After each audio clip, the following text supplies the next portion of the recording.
എന്തല്ല എല്ലാവർക്കും സുഖം തന്നെയാ. നമുക്കിന്നൊരു ലൗക്കി റൊട്ടി ആയാലോ. അതായത് ആന്ധ്ര സ്പെഷ്യൽ ചൊരക്കായ് എന്ന് പറയും തമിഴിൽ. അതിനെ കൊണ്ട് ഉണ്ടാക്കുന്ന ഒരു പത്തൽ. അതെങ്ങനെയാണ് ഉണ്ടാക്കിയെടുക്കുന്നത് നമുക്കൊന്ന് നോക്കിയിട്ട് വേഗം വരാം. അതിനായിട്ട് ഞാനിതൊരു ചിരങ്ങ തോല് ചെത്തി എടുത്ത് വെച്ചിട്ടുണ്ട്. പിന്നെ ഒരു 4 പച്ചമുളകും ഒരു കഷ്ണം ഇഞ്ചി, ഈ ഒരു കഷ്ണം ഇഞ്ചിയും പിന്നെ ഒരു 5-6 വെളുത്തുള്ളിയും, ഇതെല്ലാം കൂടി ഒന്ന് ചതച്ചിട്ടെടുക്കാം. അതൊരു അതിരിക്കട്ടെ. പിന്നെ വേണ്ടത് ഇത്ര വലുപ്പത്തിലുള്ള ഒരു ഉള്ളി, അത് നല്ലോണം പൊടിയായിട്ട് കൊത്തിയരിയണം. അപ്പോൾ നമ്മൾ ചിരങ്ങ 2 കപ്പ് ചിരങ്ങ എടുത്ത് വെച്ചിട്ടുണ്ട്.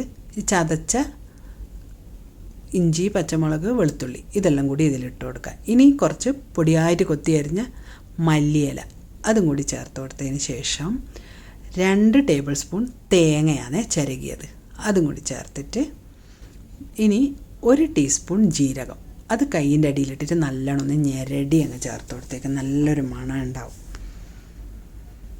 ഇനി നമുക്ക് ആവശ്യത്തിനുള്ള ഉപ്പ് ചേർത്ത് കൊടുക്കാം. ഉപ്പും ചേർത്തിട്ട് പിന്നെ നമ്മളെ പൊടിയായിട്ട് കൊത്തിയരിഞ്ഞ വലിയ ഉള്ളിയില്ലേ അതും കൂടി ഇട്ട് കൊടുക്കാം. ഇട്ട് കൊടുത്തിട്ട് പിന്നെ നമ്മൾ പൊടികൾ ചേർത്ത് കൊടുക്കുന്നത് 1 കപ്പ് അരിപ്പൊടി, അത് പത്തിരിപ്പൊടിയോ പാലപ്പത്തിൻ്റെ പൊടി അങ്ങനെ എന്ത് പൊടിയായാലും പ്രശ്നമില്ല, വറുത്തതോ വറുക്കാത്തതോ എന്തായാലും. പിന്നെ 1 കപ്പ് ഗോതമ്പ് പൊടി എല്ലാം കൂടി ഇട്ടിട്ട് നല്ലോണം ഒന്ന് തേച്ച് കുഴച്ചെടുക്കുക. നിങ്ങൾ ഇതിങ്ങനെ കുഴക്കും തോറും ഇതിൽ നിന്ന് വെള്ളം റിലീസാവും കേട്ടോ. ഈ ചിരങ്ങേൻ്റെ അകത്തുനിന്ന്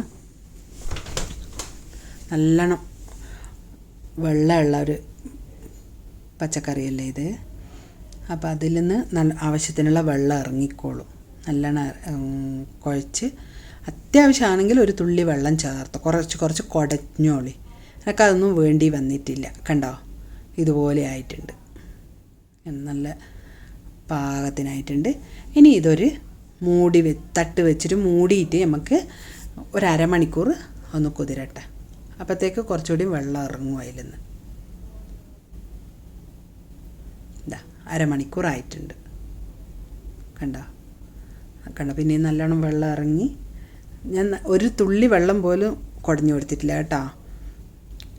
നല്ല ഒരു പത്തലിൻ്റെ പാകത്തിന് തന്നെ വരുന്നില്ലേ, നല്ല സുഖമുണ്ടാവും. തിന്നാനും നല്ല ടേസ്റ്റാണ് കേട്ടോ.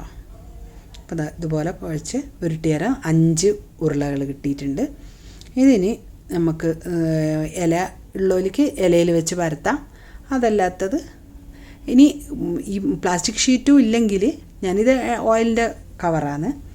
എന്നിട്ട് കൈ നനച്ചിട്ട് ഒന്ന് അമർത്തി പരത്തി കൊടുക്കാം. കൈ നനച്ചാൽ കൈമേലൊന്നും ഒട്ടിപ്പിടിക്കൂല. ഇനി ഇതൊന്നും ഇല്ലാത്തവർക്ക് നനഞ്ഞ കോട്ടൻ്റെ ക്ലോത്ത് വിരിച്ചിട്ട് അതിലും പരത്തിയെടുക്കാം കേട്ടോ. നല്ലോണം പരത്തിയെടുത്തതിന് ശേഷം കല്ലുമ്മലിട്ട് ചുട്ടെടുക്കാം. ഇത്ര തന്നെ കണ്ടോ. എന്നിട്ട് മൂടി വെച്ചിട്ട് കുറച്ച് നേരം ഒന്ന് ചൂടായിക്കോട്ടെ. അതിന് ശേഷം കുറച്ച് ഓയിൽ ഒഴിച്ച് കൊടുത്തിട്ട് ചുറ്റും കുറച്ച് ഓയിൽ ഒഴിച്ച് കൊടുത്തിട്ട് നമുക്ക് ഇതൊന്ന് തിരിച്ചിടാം. കണ്ടോ, അപ്പോഴത്തേക്ക് തന്നെ കുറച്ച് വെന്തിന്, എന്നാലും പോരാ. ഒരു ഭാഗം വെന്താൽ പോരല്ലോ, അത് ഈ ഭാഗവും ഒന്ന് വേട്ടെ.